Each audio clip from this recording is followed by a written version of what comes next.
అందరికీ నమస్తే అండి. ఆంధ్రప్రదేశ్లో వైఎస్ఆర్ కాంగ్రెస్ పార్టీ ఓడిపోయిన తర్వాత 2024 ఓడిపోయిన తర్వాత క్రమేణా బలహీనపడుతోంది. నిజానికి కూటమి ప్రభుత్వం మీద కొన్ని వర్గాల్లో వ్యతిరేకత వస్తున్నప్పటికీ ఆ వ్యతిరేకత వైసీపీకి అనుకూలమైన ఓట్లుగా అయితే మారడం లేదు. ఈ 1.5 ఇయర్లో వైఎస్ఆర్ కాంగ్రెస్ పార్టీ పెద్దగా పుంజుకున్నది ఏమీ లేదు. మేబీ కొన్ని చోట్ల మరీ కూటమి ఎమ్మెల్యేల కర్మకాలి, ఆ లోకల్లో ఎమ్మెల్యేల వ్యతిరేకత వలన అది వైసీపీకి ప్లస్ అయితే అవ్వచ్చేమో తప్ప, రాయలసీమలోని కొన్ని నియోజకవర్గాలు కావచ్చు, నెల్లూరు ప్రకాశం జిల్లాల్లోని కొన్ని నియోజకవర్గాల్లో కావచ్చు, అక్కడ ఎమ్మెల్యేల తప్పుల వలన అది వైసీపీకి ప్లస్ అయితే అవ్వచ్చేమో తప్ప, నిజంగా వైసీపీకి అయితే వాళ్ళు బలపడింది అంతా ఏమీ లేదన్నమాట. పైగా కొన్ని చీప్ ట్రిక్స్, చీప్ పాలిటిక్స్, బల ప్రదర్శన, బరితెగింపు, ఉత్తుత్తి ఊరేగింపులు, ఈ చీప్ స్ట్రాటజీల కారణంగా మరింత చులకనవుతున్నారు. ప్రజల్లో అసహ్యానికి గురవుతున్నారు రాను. ఇక్కడ వీళ్ళ పరిస్థితి ఎలా ఉంటే, తెలంగాణలో బీఆర్ఎస్ పరిస్థితి ఆల్మోస్ట్ ఇలాగే ఉంది. 2023 ఎన్నికల్లో ఆ పార్టీ ఓడిపోయింది, బీఆర్ఎస్ పార్టీ ఓడిపోయింది. సరే, రాజకీయాల్లో ఓటమి సర్వసాధారణమే. సరే, ఓడిపోయినా ప్రతిపక్ష హోదా వచ్చింది కదా. ఏపీలో అయితే వాళ్ళకు ప్రతిపక్ష హోదా కూడా రాలేదు వైసీపీకి, కానీ తెలంగాణలో వాళ్ళకు ప్రతిపక్ష హోదా వచ్చింది.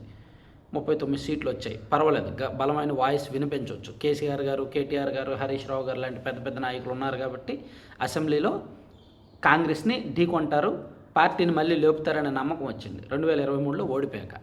కానీ ఆ నమ్మకం ఎక్కువ కాలం నిలవల. అది జరిగిన 6 నెలల్లో 2024 లోక్సభ ఎన్నికల్లో అప్పటి వరకు అధికారంలో ఉన్న బీఆర్ఎస్ పార్టీకి 0 సీట్లు వచ్చాయి. ఒక్కటంటే ఒక్క నియోజకవర్గం కూడా వాళ్ళు గెలవలేదు. వాళ్ళు బలంగా ఖచ్చితంగా గెలుస్తామనుకున్న మెదక్, మహబూబ్ నగర్, కరీంనగర్, నల్గొండ, వరంగల్, హన్మకొండ లాంటి ఈ సీట్లు కూడా ఏమీ గెలవలేకపోయారు వాళ్ళు. ఖమ్మం లాంటి సీట్లు కూడా ఏమీ గెలవలేకపోయారు. సో దాంతో ఇంకా బీఆర్ఎస్ కష్టమే అనిపించింది. ఆ తర్వాత జరిగిన ఉప ఎన్నికల్లో కూడా ఓడిపోయారు, సిట్టింగ్ సీట్లు కోల్పోయారు. బలంగా రాజకీయ మూలాలు, పార్టీ పునాదులు బలంగా ఉన్న నియోజకవర్గాలను కూడా ఓడిపోయారనమాట. సో దాంతో ఇక బీఆర్ఎస్ పార్టీలో మొదలైంది, పార్టీ నాయకుల్లో ఒక రకమైన భయం మొదలైంది, పార్టీ క్యాడర్లో ఒక రకమైన నిరాశ, నైరాశ్యం, నిస్పృహ మొదలైంది. పార్టీ ఫ్యూచర్ ఏంటి అనే ఒక ఆందోళన. సో అక్కడ అట్ ద సేమ్ టైం ఆ పార్టీ కష్టాల్లో ఉంటే కవిత గారు పార్టీ నుంచి బయటకు వెళ్ళిపోయారు. పార్టీ అధికారంలో ఉన్నంతకాలం ఆమెకు ఏమీ గుర్తుకు రాల, ఈగో అడ్డం రాల, అధికారాన్ని అనుభవించారు, ఎవరి మీద విమర్శలు లేవు. కానీ పార్టీ ఓడిపోయిన తర్వాత ఆమె బయటికి వెళ్ళిపోయారు. అక్కడ ఆంధ్రప్రదేశ్లో చూస్తే పార్టీ అధికారంలో ఉన్నప్పుడే, తన అన్న సీఎంగా ఉన్నప్పుడే షర్మిల గారు బయటకు వెళ్ళిపోయారు పార్టీ నుంచి. ఆమె వేరు కుంపటి పెట్టారు. రాజకీయంగా అన్నను దెబ్బతీయడానికి రకరకాల ప్రణాళికలు వేసి ఒక రకంగా సక్సెస్ అయ్యారు. సో ఇదంతా చూస్తుంటే అసలు ఆంధ్రప్రదేశ్లో వైసీపీకి కానీ, తెలంగాణలో బీఆర్ఎస్ పార్టీకి కానీ మళ్ళీ లేచే అవకాశం కనిపించట్లా, దరిదాపుల్లో కనిపించట్లా. పతనపు అంచులో ఉన్నాయి అని చెప్పుకోవచ్చు. పతనపు అంచుల్లో ఉన్నాయి ఈ రెండు పార్టీలు కూడా. దానికి ప్రధాన కారణం, ఈ రెండు పార్టీలకు ఒక సిద్ధాంతాలు లేవు. ఇప్పుడు బీఆర్ఎస్ పార్టీ సిద్ధాంతం ఏంటండి, ఎవరైనా చెప్పగలరా?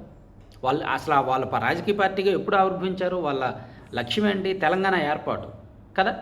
ప్రత్యేక తెలంగాణ ఆవిర్భవించడమే వాళ్ళ లక్ష్యం. సో అది వాళ్ళు తెలంగాణ రాష్ట్ర సమితి ఏర్పాటు చేసుకున్నారు. సో తెలంగాణ ఏర్పడింది, ఆ తెలంగాణ తెచ్చిన వ్యక్తిగా కేసీఆర్ని అక్కడ ప్రజలు గుండెల్లో పెట్టుకున్నారు. సో కాబట్టి 2 సార్లు అధికారం ఇచ్చారు. 2 సార్లు అధికారం ఇస్తే వాళ్ళు దాన్ని వినియోగించుకోలేదు. వాళ్ళు తెలంగాణ తెచ్చారే తప్ప, వాళ్ళ కుటుంబం, వాళ్ళ పార్టీ వాళ్ళు బాగుపడ్డారే తప్ప, నిజంగా తెలంగాణకు కావాల్సిన ఏం కావాలి, నీళ్లు, నిధులు, నియామకాలు అనేది చూపించలేకపోయారు. రిజల్ట్లో, పరిపాలనలో చూపించలేకపోయారు 10 ఏళ్లలో. దాంతో అక్కడ ప్రజలు ఇసిగిపోయి పార్టీకి అధికారాన్ని దూరం చేశారు, కాంగ్రెస్ పార్టీకి అధికారం కట్టబెట్టారు. సో అక్కడ ఒక సిద్ధాంతం అంటూ లేదా పార్టీకి. ఇప్పటికీ కూడా వాళ్ళకు ఓట్లు అవసరమైతే, ప్రజల్లో ఎమోషన్స్ రెచ్చగొట్టాలి అంటే, తెలంగాణ సెంటిమెంట్ రెచ్చగొట్టి ఆంధ్ర వాళ్ళని తిట్టడమో, ఆంధ్ర ప్రాంతాన్ని తిట్టడమో, ఆంధ్ర ఆహారపు అలవాట్లు తిట్టడమో చేస్తారు తప్ప, ఆంధ్ర వాళ్ళని దొంగరు, ఆంధ్ర వాళ్ళు ఇక్కడ ఉన్న వాళ్ళని ఎల్లగొడతాం అది ఇది అంటారు తప్ప, వాళ్ళు చేసిందేంటి, వాళ్ళు చేయాల్సిందేంటి, ఆ ప్రాంతం ఏంటి అనేది మాత్రం మాట్లాడరు. సో వాళ్ళకు ఒక సిద్ధాంతం అంటూ లేదు. సేమ్ ఇక్కడ వైసీపీలకు కూడా, వైఎస్ఆర్ కాంగ్రెస్ పార్టీ కూడా సిద్ధాంతం లేదు.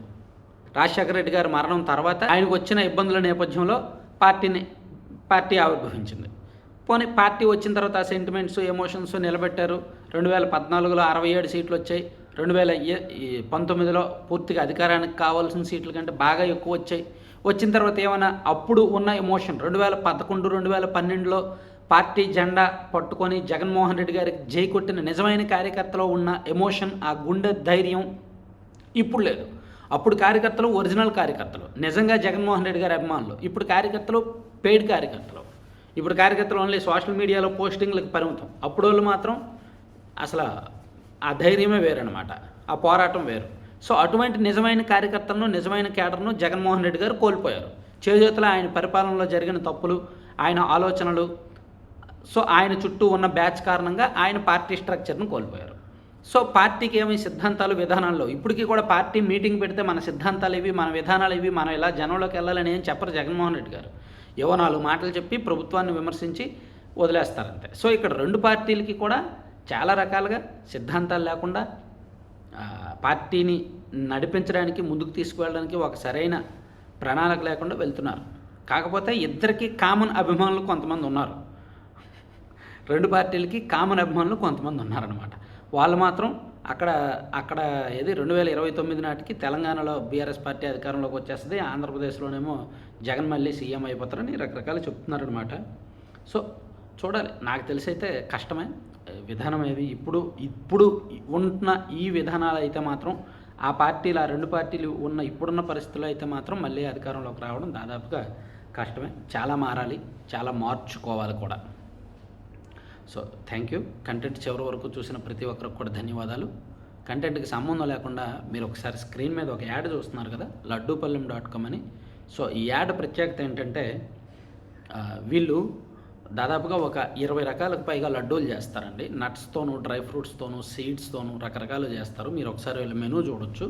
అంటే గుమ్మడి గింజలు, అవిసె గింజలు, పొద్దుతిరుగు గింజలు, మఖానా ఇవన్నీ బయట ఎక్కడ దొరకవు మీకు. అలాగే రాగి, సజ్జ, జొన్న, కొర్ర, వాటితో పాటు మనకు రొటీన్గా ఉండే లడ్డూలు, గోధుమ లడ్డు, రవ్వ లడ్డు, నువ్వు లడ్డు లాంటివి కూడా వీళ్ళ దగ్గర ఉంటాయి. దాదాపుగా 20 రకాలు ఉంటాయి.